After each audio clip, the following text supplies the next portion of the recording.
then let's do a little different meditation technique. Let's assume that the first set of meditation techniques, of which there were 3, fit into a category in the gradual stages of the path to enlightenment called the phase of personal well-being.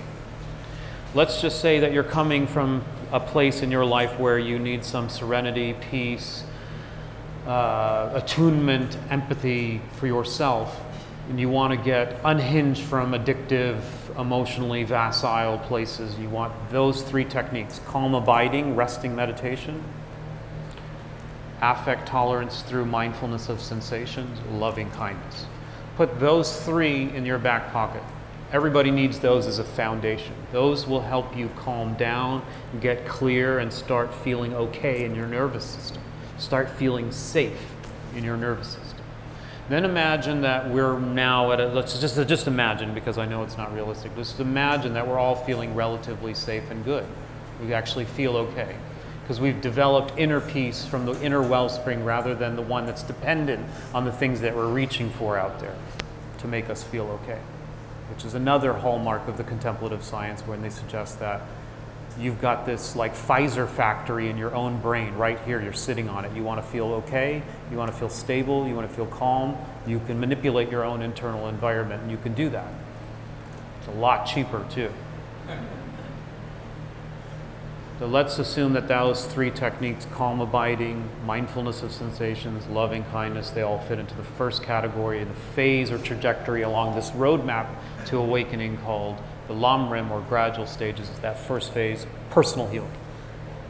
Then let's imagine now we're all feeling really good, but we each have to walk out this mental training jib into the city where people are toxic and flailing and frazzled and frightened. How are we going to keep our peace? So there you need a different psychology, and you need different methods. You need to increase not only your capacity for negative affect, your own, but you have to increase your capacity for everybody else's disturbing emotion. And the best way, they say, to do that is not to fall back on your default self-protective mode of anger, resentment, hostility, and negativity, but actually to develop love and compassion. It seems counterintuitive, but the best way to protect yourself from the social toxins that exist when people are freaked out and frazzled is actually to develop love and compassion. It's crazy, but there's plenty of research to support it. What's happening in your brain during anger and resentment is killing you.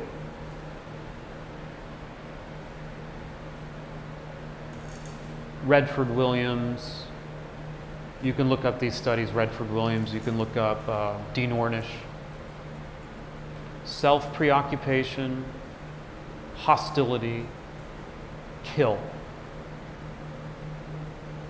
Love and compassion, on the other side, longevity.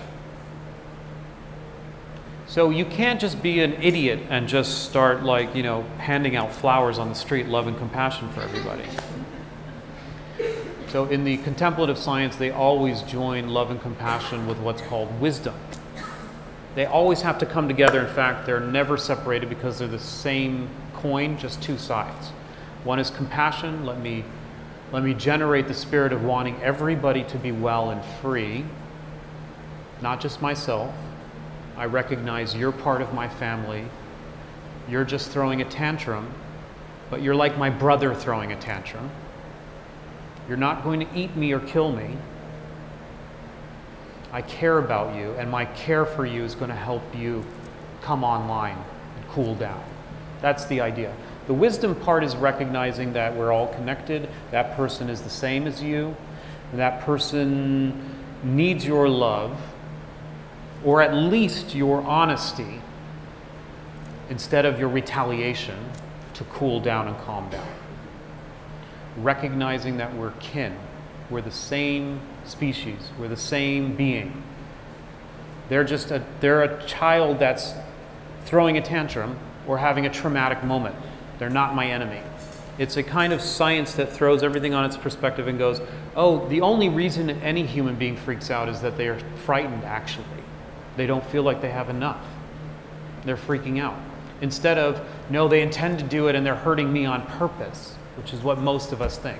And once you start thinking that, then you go into your protective mode. So the wisdom is really seeing what is creating the anger? What is creating the grabbing? What is creating the greed?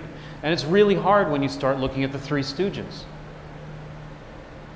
It's really hard for me to think about Rummy and Dick and W, that they're just like frightened children trying to grasp at the last Twinkies on the planet so that they can get theirs. Challenging. So you have to train to do it. So let's do a little training in compassion.